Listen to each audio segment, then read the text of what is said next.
back. We're back. It feels like forever. It does. Yep. Yep. Anyone who's logging in, it's been a while since we've gone live. Mostly, well, not mostly, all because of me having a move and dealing with some family issues with health and cancer and stuff like that. So, yep, we're back, and I'm so happy to be back. I hope you guys are. I am. Very, very happy. I missed us. I did I too. know. And my smile muscles needed some exercise. So here we are. Yeah, well, we're in the background before we go live, and I'm like, oh, we could just sit here and chat for the next hour and never even go live. I'm like, well, we better go live. We might need to go live. Yeah, that's good. I know, and I'm sure some people are out of the habit of logging in, so we'll see what happens today with comments, because typically we have some, and I hope you guys are pushing it out there too. Yes. Actually, that's what I was doing right before I had somebody I'm trying to get on. Tanya, I love this backdrop. This is a new house, and Yes. this is like, I like this. This is very nice. Yeah, like but so many of my clients are like, we miss Wonder Woman. Where's Wonder Woman? Because, you know, I had that Wonder Woman in the background, and I do. Yeah. It's right here. It's You just off enjoy the it. wall. So now I have these. I don't know if you can see it or not, but it's a limited edition. I forgot the artist's last name. It's Mikhail. It starts with an S, or starts with a C.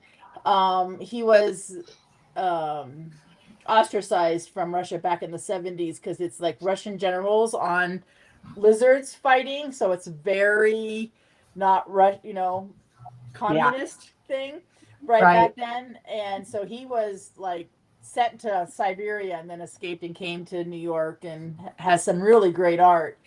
That's cool. But it is one of my favorites. However, you guys have never seen it because it's not been in the back of my camera. This is a new look. I like it. It looks very good. Yeah, it's great. Yeah, considering with all the fighting going on, I'm like, okay, this is okay. And how are you liking your new state? I like the state. I'm glad you didn't ask about the weather. I do like the state. I like it a lot. It is though a huge adjustment missing San Diego and missing family in San Diego. I do. Anya will FaceTime me with London and I'm like, oh, I miss kissing those cheeks. So yeah, it's been an adjustment. However, right now it's pollen season, so if I leave my car outside, it's yellow. Yeah. Same in Kentucky. It's so bad right now.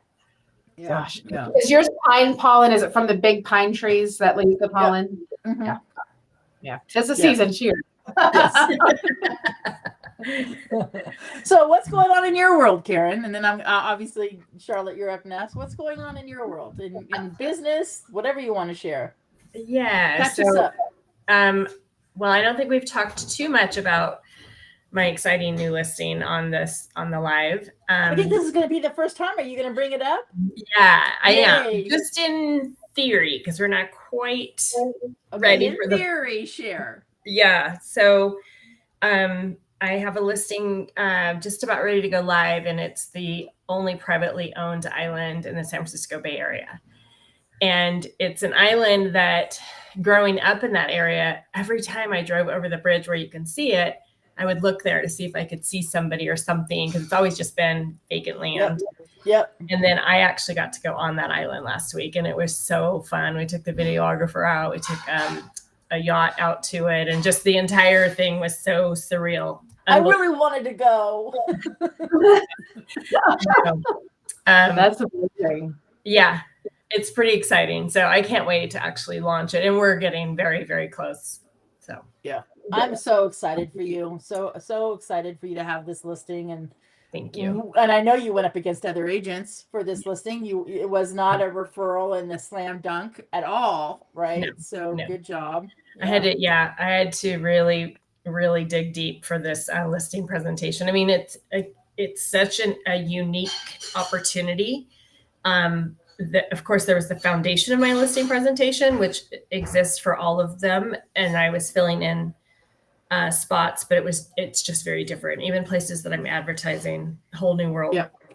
Yep. So Cheryl, we need you to find a buyer. Yeah, there you go. It was like I would climb up to a plateau and look around and go, no, not quite high enough, and climb a little higher. And I just kept going and growing along the way. And then that's, it took a week to get that presentation all together. Yep. So, I remember you going through it. Yep, yeah, absolutely. Yeah. It was fun. It was very fun to dig a little deeper. I mean, one of my things I say all the time about this business is that every transaction is different. And so I love that. I'm always learning. Nothing is the same. This took that to like right. Yeah. It still will. You're not done. No, I'm not at all. That's very cool. Yeah, that's very cool. I can't wait to officially. Rock Associates is listing the Rock. I mean, that's pretty. I don't know that he really could have chosen anybody else. There's just it's too perfect of a fit. I think so too. Pretty excited about that. Yep. Now, are you going to move into only listing rocks now at this point? Yeah. So I live in real estate. Tanya had an idea about going back to the old pet rock. Yeah. A play on that. And I hadn't talked to anybody about it. And my dad, last week when I was out there and I sent him pictures, he came up with that as well. And I'm like, I have a feeling I need to lean into this. Yep. Yeah, that's awesome. Do you remember the pet rock, Charlotte, or are you too young? I mean, I don't think I know. No. Don't say it out loud. Don't say you're too young out loud. That was such a big thing. Was it a show, or was it just like you had a pet rock? You actually bought a pet rock. It was. You actually bought a rock, and that person who discovered the pet rock. I'll let you keep going, Karen. Sorry. Became like a multimillionaire. But go ahead, Karen. Yep. I was just gonna say, I think the pet rock was right before the chia pet. Do you remember? I know the chia pet. I definitely remember the chia pet. So it was a very similar type of as seen on TV marketing. Buy it at Walgreens, or I don't know what store it was at that point. I don't think Walgreens was around. But yeah, good worth. Actually, there you go. There's some old stuff for you. A lot of rock. Woolworth, Goodworth, all of those. Yes. Yeah, we need more than the pet rock, because it might be somebody who is, Charlotte's age and is not getting the marketing for the pet rock. Yes. However, I do encourage you to have, because there'll be many of us our age that are going to go, oh my God, that's brilliant marketing. Yeah, the pet rock was huge. It was. Okay. Yeah. I think and it was like just as huge as like the Cabbage Patch Kids were. Yes. Right. Wow. That's big. I definitely remember them. Yeah. And the chia pet I know very well, because I always say, my hair is naturally curly. And if I ever straighten my hair and then go out in the rain, I'm like, look, I'm a chia pet. That's so funny. That's still very popular too. Yeah. Decades. So what's new in your world, Charlotte? Oh man, lots of fun stuff. Not nearly as fun as lifting a rock. I mean, I haven't gotten there yet. I'm not quite that cool. Recently, with some of the really fun stuff that I've been able to do that I really love is I've been meeting. So I go and I present, and I speak and teach realtors and lenders how to get on video, or just basically give them confidence to step outside of their comfort zone to grow their business. And with that, I've been offering these one-on-ones that are just a one-on-one 30-minute afterwards, just to kind of implement some of the ideas to get them going. And these have been the most fun one-on-ones, because basically they come to me, they're just looking for like a branding or a marketing idea. They want to get on camera. They don't know exactly if they want to do Reels or if they want to do YouTube. I had one lady that I make them do a video in the class, and she was literally sweating. Like she came back, she goes, I just want you to see what happens when I get on video. So we had her one-on-one, and she starts telling me that she has a horse. And I'm like, well, have you heard of Mr. Ed? Because you don't have to be on camera. Like, this is going to be brilliant, So just like finding like what their little niches, what do they love, and being able to take that and think of a creative way that they can comfortably step outside of their comfort zone a little bit, but still get on camera. It's been so much fun. I've just learned I love people. So it really lets me, like, when this 30 minutes, I'm learning just to deep dive into somebody and being able to help them come up with them. It's so much fun. I love it. So yeah. That's your next career is marketing. Yeah, I just love it. Well, maybe just consulting, like let me do I don't want to have to make all the stuff for you, but let me just consult you and teach you how to creatively think of a plan that works for you. It's so much fun. Great. Yeah. Well, I'm glad you're having fun in your job, in your profession, in your business, not your job. Sorry, my bad on that word, right? Because we need to. We absolutely need to. Yes, we do. Absolutely. All right, so I have two questions. One I gave you a heads up on, one I didn't because we ran out of time. So I'm going to do the less serious one. And I thought of it today because I kind of call it like my command center. Like here's my desk, here's my computer, here are my goals, here's my favorite quote, and I'm still decorating. I still have I put you guys know what that is, right? So that goes up, and then my favorite cartoon goes. So this is my command center. In the morning I have to have coffee in my command center. So what's in your command center that you could not you have to have? And are you there's got to be something like I have to have my favorite pen kind of thing. What do you have, Karen? Is there something in your command center that you feel not totally whole or naked if it's not there? Probably my vision board. And I was stumbling with that answer because my command center is like overdone. I have so much stuff, but it's all means something to me. Yeah. Right. So to pick one is really, really difficult. But if you go, you can pick more than one. You can pick more than one. I'll be easy on you. So definitely my vision board, and then pictures of the kids, of course, the grandkids. But I've got, books and cards from people and quotes and and it all means something. And it looks a little organized as I look around, but it is also a lot.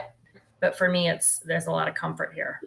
Yeah, cool. That's the one thing I can't have in my command center is pictures of my grandkids. I get too distracted. Right. And then I start, looking through my phone, or I'm like, oh, I got to FaceTime London, or, if I was in San Diego, I got to FaceTime Stella. And no, I can't. It is one of those shiny objects for me. Yeah. I have them in other places in my home, not where I need to focus on in my command center. So that's just different for me. How about you, Charlotte? What do you need in your command center? I'm so mobile. You have to understand, I'm all over the place. So I have to be, mine is really simple. I do not live without a mouse. Trackpads are the devil. So if I go somewhere and if I don't have a mouse with me, I'm not going to work. It's just not going to happen. So a mouse is absolutely a requirement. And then I think my iPad, I keep my iPad with my, that notebook that I sent you, Karen, I've got that in digital format. So I keep my digital format, and it's it's just this digital, it's got everything. It's kind of my brain. And there's days that I don't even use it, but it doesn't matter. It sits next to me, set up and ready for me. So I use it every day. Please know that is not a good thing that I spend days where I don't use it. There, just having it there, it's like a little comfort thing. I know it's got everything in there. And I love my little Apple Pencil that I can just quickly draw or dot or whatever. But I don't really have, it used to be coffee, but I've given that up. I don't know if I've told you. Wow. I have gone to 1 cup of decaf a day, if that, or one tea. So I'm breaking myself of the caffeine habit, or broke myself of the caffeine habit. I don't have to have it now. So that used to be my thing. It used to be a good cup of coffee from anywhere, honestly. But now I'm out of it. So there you go. So how does it feel being out of it? It's a good thing for you? It's the same. Now at first, you have your headaches and a little bit, but it was faster than I thought. I was probably out of the headaches in a week, maybe less than. Every once in a while, I get the craving for the taste, but I found decaf is totally fine. I get decaffeinated tea, and I still only drink that maybe twice a week. So I've gone to water, and water I hate. Just to be honest, I don't like the taste of water, but I have to sip. I am a sipper. Like you're going to see me all night, just sipping. And now that I'm sipping that water, I feel better, so much better. So that is the win there. But it's nice to know. I mean, I'm saving that Tanya knows. I'm saving big bucks. Yeah. That was one of the biggest things in the 12. As for anybody who's listening or going to listen, we're doing the 12-week year challenge, and it's a health challenge, not a business challenge. It's a health challenge. Anything that revolves around health. Yeah. And I remember you and I coaching on caffeine. That was it. And I didn't drink calories. I did no, black coffee, unsweet tea. But the reality was, it was still my comfort. It was still something I was going to instead of, I don't know, it's a mind. Sometimes it's just a brain thing. Like if you want to get healthy, you've got to take that one thing that's your crutch. And it was kind of my crutch. So taking it out. It is no longer a crutch. And your bank account is liking you for it, for sure. Oh my gosh. I'm going to take a trip. Starbucks is going to be starting to call you pretty soon to see if you're still alive. I'm getting these notifications. Come in and we'll give you all your points. And I'm like, no. That's awesome. Yeah. It does. It feels great. How about you guys? How are you guys doing on your 12-week year? Good. I'm killing it with my exercise goal, which is I'm loving, because I feel so much better on many levels. It's like you say, you get out of the comfort zone, right? So, working out regularly, the sleep is better. And then when the sleep is better, my mind is better. When my mind is better, I'm more productive, and so on and so forth, right? So maybe caffeine will come in there some point, but not now. Yeah. I'm good with my 1 cup of coffee a day, right? It's not free. It's not all day long. I love coffee, and it is like right now I'm into doing pour over coffee and trying different coffees, and it's like, okay, it's fun. It's good. I want to be at 100% in this 12-week year challenge, and I have yet to hit a week that's ahead 100%. I know Charlotte has, and I'm so excited for you. And I mean, I don't get below 80%. I'm typically 85, 90%, which I tell my clients, if you're at 90%, that's awesome. Yeah. Right. Yeah. Yeah. It's not good enough. And I do notice, Karen, because some days I don't walk. Yeah. I'm laying in bed going, why aren't I tired? Mm-hmm. Because typically I walk from 3 to 5 miles, and then I walk extra when I walk back and forth from my house to Katya's house. That's like a half a mile each way. It doesn't take long, but it's a half a mile. So if I do that once or twice a day, that's added to that's not my exercise walk. Yeah, I notice I'm laying there at 10 o'clock going, I should be zonked out, because normally I'm zonked out by 9 because I'm up coaching. I'm up at 5, coaching at 6. Yeah. Yeah. I track my sleep, and it's even, the tracking measurements are telling me that it's even better, not just how I feel. So yeah, it's even better. Yeah. Well, I will say I got on the scale, Tanya. You know how excited I was to get on the scale, and I had gained 0.2 pounds. I was so mad. I'm like, I have been so good. I went on my retreat and I was good. So I cussed a little bit, and then ChatGPT and I did some deep research on what the cuss I can do to get over this hormone thing, because I mean, that's just it's your hormones that all the things that cause stuff, right? Yeah. And so I've done all kinds of research. I'm doing intermittent fast. I'm adding another thing to my 12-week year because I will not fail.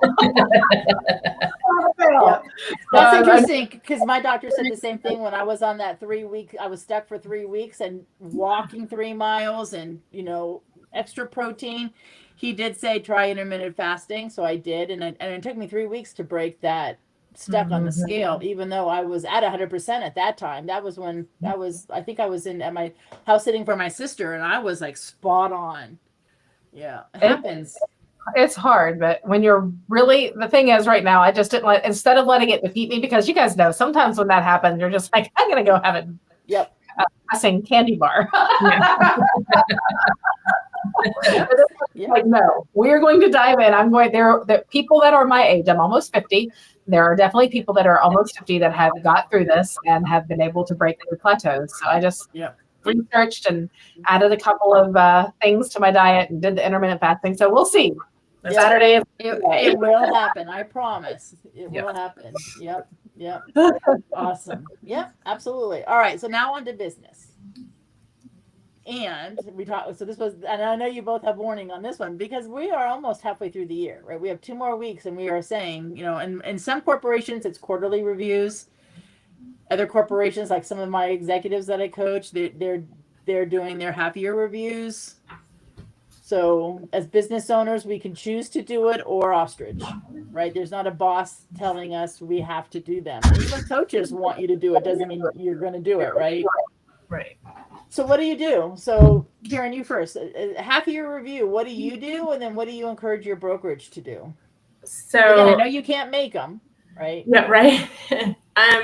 So for what I do for myself, and then also what I encourage my agents to do is very similar, which is, to go all the way back to your goal planning and what you put down on paper and check in with all of it. Where are you at with all of it? So not just production, numbers, income, but the tactics as well. Are you still following all of your tactics? Because sometimes we can accidentally hit our goal without the tactics, and that's going to show up somewhere.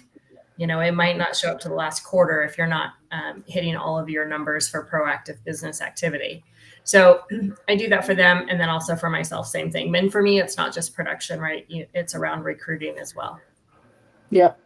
Well, I know I've asked your brokerage a question and they need to come back to me on our end of the month call is what do you take out of the closet? What do you need to take out of your closet and make room for putting something else in? So, Charlie, do you know what that means? Because that's a metaphor. Obviously, I'm not asking my clients to go clean their closet. Right. Yeah. There's something that they need to dig out that hasn't been used in a while. Is that what you're thinking? Something that you're like, for me, because of the move or whatever. I mean, they're excuses. However, I got out of the habit of food prepping, food planning, right? So my I need to take the free-spirited menu plan out of the closet and go back to menu planning, menu shopping, all that kind of stuff where I was so on track. Yeah. And with me being focused with plant-based, I have to, because I can't tell you how many vegetables I throw out when I'm like, okay, I didn't plan a menu, Yeah. So something that's not serving you that you're doing that we need to take out of the closet and take it to Goodwill. Goodbye. Yeah. Mm-hmm. Yeah. And then go buy something new and put it in there. Absolutely. Just to sort of round out that, asking them to look at their goals and where they're at. My hope is that they're coming to the table with an understanding of where they're at, as opposed to me showing them where they're at. Mm-hmm. There's so much more value in discovering it themselves. Yep, absolutely. Yep. How about you, Charlotte? Halfway through the year, what's the plan? Yeah, I actually just did the plan for the leaders. I was just kind of looking through what we were doing for our leadership team, and I will pass that very similar on to my team. And I liked it because we're like, what have you done last 6 months? You have to tell me where your volume is. They have to actually go look it up themselves. I don't just give them the number, because I feel like there's something to that. And then I ask them if they remember what their goal was. Half the time they don't. Okay. Sometimes they do. They're real driven for it. But we bring it back up. I'm like, okay, what have you done really well? What's working for you? Give me a couple of bullet points there. What do you know you didn't do as well as you should have? Like, if there was one thing you're like, if I could have done this better this year, or this so far this year, this is what I've done more, what I would have done more consistently, or I would have done. Right. So I let them do that self-assess, just like you said, Karen. They've got to come up with the answers rather than me come up with the answers. So if I let them focus on what they've done well and then go to the other, and then I ask them, is that still relevant?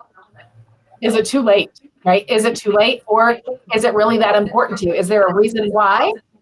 What stopped you from, Tanya? What stopped you from doing that? Right. No why, right? My why.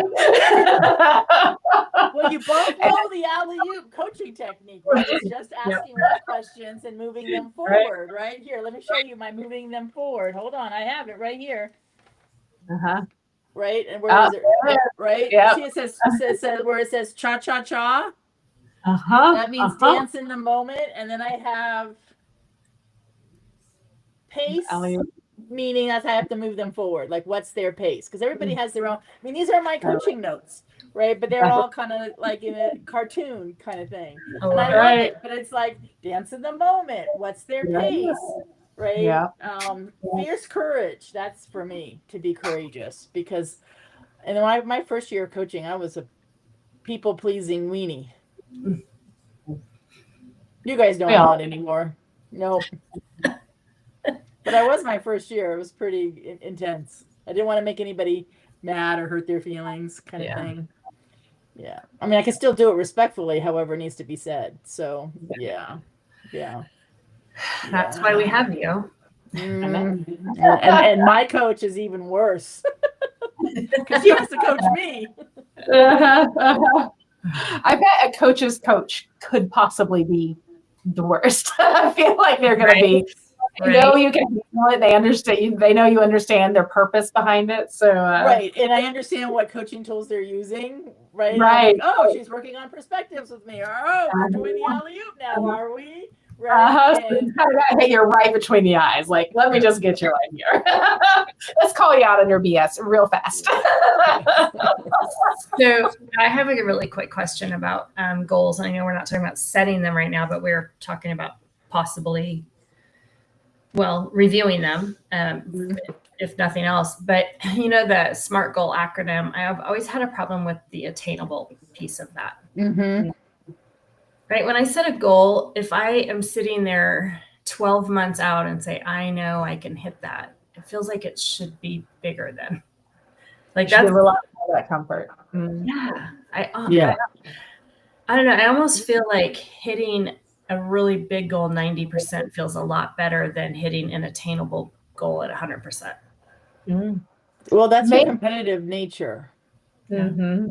Okay. And maybe attainable can mean like it's got to be at least possible, meaning like set a goal to have 3 children this year. Just saying that is not attainable. Right, that's not attainable. Well, okay, so again, I'm not saying that this is not attainable. I do have a client today who said she wants to net $510,000, and last year she netted 120. And I don't want to be the one that says that's not attainable. Right? Go ahead and have a stretch goal. However, sometimes those stretch goals might be a little bit too stretchy. Yeah. I guess as long as they don't discourage you, right? Because you never know when you're going to list an island. Right. Again, that's why I say you never know when you're going to list an island, and then all of a sudden that income is very attainable, right? So, yes. I have a really big goal for this year. It's like 6 new hires, and I don't have a new hire yet, but I'm not changing my goal because I'm doing this. Like sometimes you're like, I just have to focus in and do more. I'm not, like my regional is like Charlotte, you hired 2 last year. We're going from 2 to 6. This is what we're doing, which would be kind of like what you just said, right? I'm like, on the line in the sand. I'm not going to give up. My 6 new hires is everywhere. When I'm doing anything on my computer, 6 new hires is everywhere. So it's like it's going to be what I do. And so I'm with you, Karen. Like that was a big goal. It's interesting, and I like that. Like we're definitely in alignment with that. And when you and I did that little session together where you were asking me about my goals, right? One of them, and I won't say it here, but it was first time I said it out loud was to you. It's on my board, but I had never said it out loud. And I remember saying to you, well, may as well say it. And I said it. And then I have to look back now, but I want to say that it was about 2 weeks later that I got the invitation to interview for the island listing. And that in itself will hit that goal. Yeah. That's amazing. So, there's that piece of it too, right? Putting it out there. Yeah. Yes, absolutely. Yes. And so that was another topic I wanted to bring up is affirmations, right? I want, or visualization affirmations, I want to make this amount of money. I want to close this amount of homes, or I want to recruit this many lenders, right? I mean, and saying I am a badass businesswoman. I am a badass recruiter. I am a badass broker. I love affirmations. However, you really have to feel. So where I find when I'm coaching people, some people are like, well, I should have this as an affirmation. And if the should is getting involved with an affirmation, it's not authentic. Right. Kind of, I think that universe knows when it's something you really, really want versus something you should have, or I don't know. I mean, the universe is pretty smart, and it has a really good, cool sense of humor. Sometimes not, right?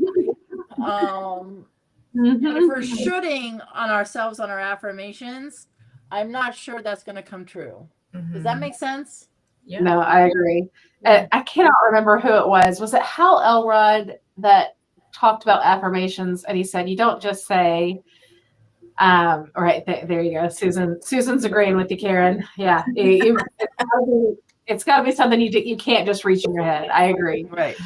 So I think it was Hal Elrod that said that when you do your affirmation, it shouldn't just be, I'm going to make $1 million, right? I am a millionaire, or I am all of these things. I'm healthy and beautiful. Like, that's a great affirmation. He teaches that you do, I am healthy and beautiful because I ate whole foods that do nothing but make me healthy. Like, you add what you do. So what makes it possible? What steps you are taking to get, and you put that as part of the affirmation. So now all of my affirmations are, I attract amazing loan officers because I am out there giving good value and they see that, right? Yep. Like Yep. And it makes your brain go, oh, you need to be doing that.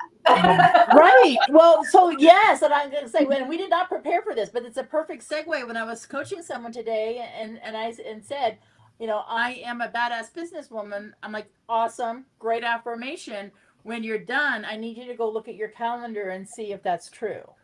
Yeah. You just can't keep saying it and then sit back and watch another episode of Housewives and think I'm a badass businesswoman. I'm all about affirmations being real. Right. But I am not going to say I am a badass businesswoman because I called 8 clients, did 2 social media posts, and did this and this and this, and still went home and cooked dinner tonight. Bam! Boom. Yes. That's your affirmation before you do it. That's great. Yeah. Karen's affirmation is something very similar. However, instead of cooking dinner, I played 6 rounds of pickleball. Yeah. Oh, nice. That's True great. story. Yep. And it's very profitable for her too. So it's at both ends. It's fun, it's healthy, and profitable. Yes. I'm a badass businesswoman because I play pickleball. Bam. Sure, we might have to throw a few more things in there too. However, yes. Okay, go. Right. Yeah. So I know it's personal. I'm not going to ask you what your affirmations are. Do you do them, Karen? I do. I'm not as consistent as I would like to be. So that's something I should add to my 12-week program. Yeah. Yeah. Okay. Sorry, that's something I will add. Rephrase it. Take the shit out. Yep. It's something that I will add to my 12-week program. Yeah. So Susan says, what if you flip your affirmation to say, I give good advice and guidance so that I attract good people? Sure. Absolutely. Yeah. Okay. That's great. Yeah. And it's a real one, right? It's not just, Right. It's something that you can do. It's that there's your A for attainable. Yes. It's an attainable affirmation because you're actually putting in what you can actually do. Yeah, that's right. And attainable, and how I like the word, it's real. Like this, right? It's real. It's not me saying I am thin, right? Yeah. I am getting thinner. I am getting healthier, right? But to say I am a size 2, that is not a real affirmation. That is a flat out lie. Yeah, right. And your brain knows that it's a lie, right? Right. And so does the universe too. It's like, Tanya, let's get real here, right? Yeah. It would actually probably be a little destructive. Mm-hmm. Right. Mm-hmm. Exactly. Yeah. Make you feel bad. No, I agree. I will say that I do my affirmations when I'm driving pretty regularly. I'm going to say it's maybe 5 or 6 days a week I get in some affirmations. And it's normally, my affirmations are normally situational. If I'm doing my miracle morning and my 5-minute miracle morning, I'll throw one affirmation that's just kind of like my go-to affirmation. Like everything is working out for me, right? Everything is always working out for me. And just real quick, so instead of saying, because I do this, this, and this, I go, and I can see it because, and I go back and I think of times that things worked out for me. So I'm affirming my affirmation with proof. I'm putting proof in it, which is kind of both sides. Anyway, that I do when I'm driving, and the one that I say when I'm driving often, it's when I'm going to meet. If I'm going to go do a lunch meeting, I'm going to do I'm meeting a new title company agent, or wherever I'm going. My affirmation is I am always connecting to people that are helping me grow my business and grow me. I am always connecting with people that are helping me grow. And if I say that, then it's weird how you go in with that mentality. It's a mind shift, and then that's kind of what you talk about. Our brains are It is such a mind shift, because imagine driving to that appointment thinking to yourself, I don't really want to do this, or, what value is this going to be? Or even, I don't feel worthy of having this, any of that stuff. You're setting such a different expectation. Yeah. Like you were talking about. No matter what Sorry. An appointment. I went on an appointment that was a recruiting appointment that I knew was not somebody I would probably recruit. But I went and I was like, this is going to be a great contact for me. Every time I meet people, I find great growth. And sure enough, we got some great growth out of it. So it's just weird. You just get that. It is the positive and what could be a negative. You're right, Karen. That's exactly right. Well, and I go back to, you were talking about the video training that you were doing, right? So much of what people see in their own videos is what they program their brain to think before they do it, right? Like, this is terrible. I'm not going to be good at this. This is going to be dumb, or all those things that are going through someone's mind block them from doing better. It's so, I just tell people all the time, I'm like, just keep doing it, keep doing it, keep doing it, and quit being hard on yourself, because none of us are perfect at it. Right. No, and our first time at anything isn't as good as the 10th time we've done something. My first coach call. I mean, you guys probably would laugh if you heard my very first coach call, right? I mean, I had one, or the very first time you kiss somebody, right? I mean, it's just like, you got to get through that first, right? Yeah. Now I'm going to make myself blush. I love what Susan said, and I do. Again, that's easy to make me blush, I swear. Susan says, I've been doing the Miracle Morning app for 15 days now, and I have the app as well. And she's hooked. Yeah. And her Miracle Morning is really solid. And I want to encourage Susan and anybody else listening, because I know Charlotte has a strong Miracle Morning most of the time. Karen, you're right. We have a Miracle Morning. I do too. Yeah. I'm okay with changing it once in a while. It doesn't have to be savers. Like, for me, my exercise doesn't happen until 4 p.m. So there's no E in there for me in the morning, right? And it's okay. Yes. Agree. Yeah. That's great to hear, Susan. Good for you. No, that's awesome. Super proud of Susan for that. And it's affirmations. I think you taught me this, Tanya. I think when we were first doing savers, you're like, if the savers are the Miracle Morning, the routine that you do in the morning. They're acronym. And if something doesn't resonate with you, then don't worry about it. Like, don't stress it. Some people are like, well, that just doesn't resonate, so you throw it out. And it's funny, because I brought that to my team. The team and I were doing Miracle Morning together for a couple months. And I'm like, listen, I don't care if you do all 5 savers, but which one actually do you carry with you? And when you do it, your day is better. Whatever that one is, do at least that one every morning. Like, can we just have that as a routine? Because that is technically a routine, right? Like, take the one or two things that make your day better and make sure you get those in. Yeah. Absolutely. And for me, looking at my goals and then looking at my calendar to make sure my goals and affirmation are in alignment, right? Because then you and I, we've all worked on alignment and values. And yes, I do my affirmations, I visualize, and I do at the end I keep going over here because this is my planner lives right here. I have to go over here and make sure that it's in alignment, because I can sit here and visualize and affirm. However, it has to then, because I'm pragmatic, the pragmatic part of me and the engineer part of me who loves systems has to then make sure it's in my calendar. Yeah. Right. Smart. Yeah. So it's okay to customize. It's very true. And you just said that, and you reminded me, I have not been doing my visualizations. I do, I normally get out with 2 or 3. I'm like, you know what?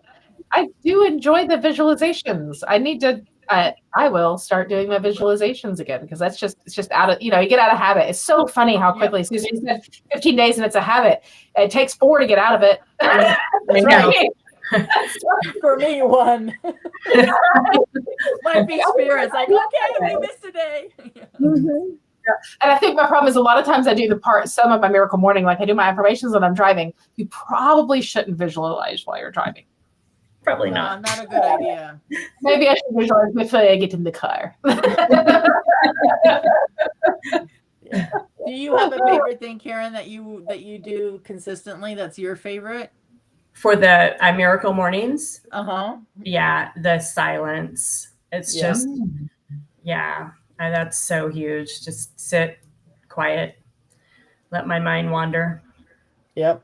That's awesome. Yeah, absolutely. Interesting thing on don't have to do all of them every day thing. I have this little journal called the 5-minute journal, and I'm pretty sure you've seen that, Tanya. Yep. And it's just real quick in the morning and real quick at night, and it has probably 365 pages in it. I assume it's supposed to be for a year, and I've had mine for like 6 years.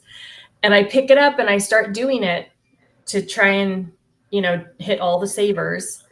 And then I find myself a few weeks in, like, I'm not enjoying it. It's not doing anything for me. And then I replace it with something else that works for me. But it's funny to pick that up and see it's 1 to 2 times a year.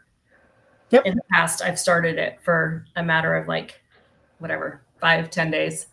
Well, that's good. You're saving paper. Yes, I am. Well, and it just, like I said, the silence for me is better than the journaling. Yeah. Hey, Dawn. Hi, Dawn. Absolutely. And you guys both know, I know Karen knows because she's been on the classes. Charlotte, I'm not sure if you have or not, but I have a good coach friend who's a journal coach. So she coaches you've been on that? Yeah. Right. So she's all about journaling and she knows I probably journal 6 times a year. And when I do it, I like it. And it's not always when things are bad. Sometimes it's really good. Sometimes I just all of a sudden I get the urge to write stuff down. Yeah. Typically it's more towards the end of the year and the beginning of the year. And she has never once made me feel like I'm not doing it right. It's like, that's your journal rhythm, right? I'm not a daily journaler. Are you guys ready to get out of your comfort zone? Yes. I have a challenge. Uh-oh. So I also like sitting down. It's that sitting still. ADHD, squirrels everywhere. Yep. ChatGPT, if you pay for ChatGPT, if you have the paid version, you've got the conversation, that you can do with her. So while you're commuting or doing your drive, hello, Miss Heather. Heather's an amazing person on my team here at Atlantic Bay. So one thing that you can do if you hate journaling, but you still want to have, it's kind of nice to have like that memory, right? So I go in and I hit the conversation mode and I'm like, good morning. I would just like to talk to you and do a little journal entry. And she talks back, which is great. And then I can say,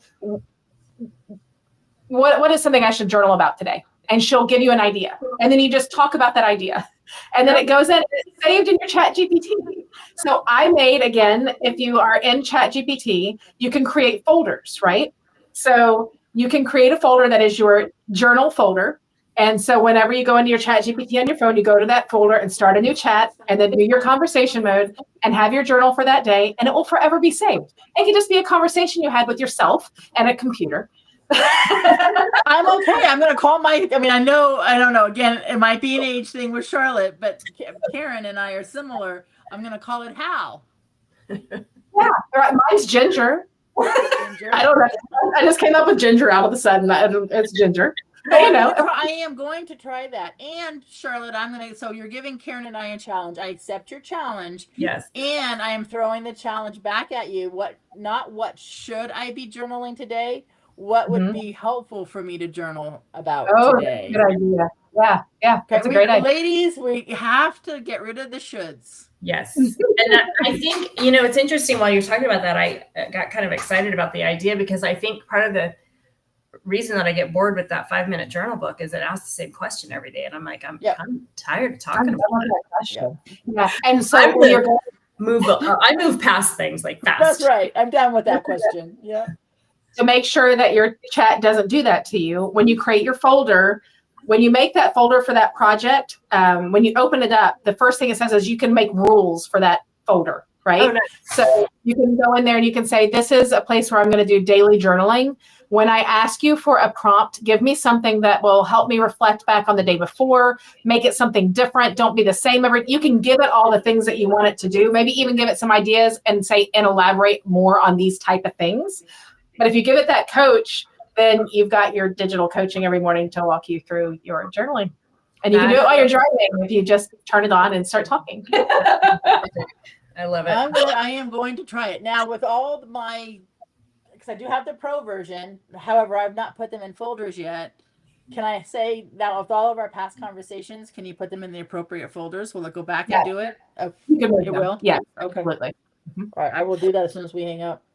Yeah. The folders I have found to be that's one of those little hidden things that you don't think you're going to use in ChatGPT, but it's very handy because you can give specific instructions for that specific folder. It's nice. I like it a lot. That's awesome. Yeah. That's really cool. Well, I learned something new. Yay. Hey, all right, ladies, we are so way over. Surprise. So thank you, Heather. Thank you, Dawn. Thank you, Susan. I don't have a closing question. Well, I do. However, it's not like what's your favorite story, quote, or book. Any last words around half-year planning? Any motivation, advice, anything? And it's okay to say no because we did talk about it. But do you have anything around year end? Anybody listening? Is there anything you'd like to say? My only thing is I've learned, and this is not easy for me. So you guys can ask me if I did it the next time we get on our call. I've got to shut up. I've got to shut up and let them talk, right? So first of all, do your one-on-ones because that is what makes somebody want to be part of your team, right? And whatever it is. So do your one-on-ones for your mid-year review. But secondly, you guys know how hard that is for me. I got to zip it. So hold me accountable, guys. I need you to hold me accountable for that. We will. So can you put a Post-it note that says stay in level 2? Do you know the levels of listening? Yeah. Yes. I don't know that. I should just put a zipper. Okay. Put a zipper.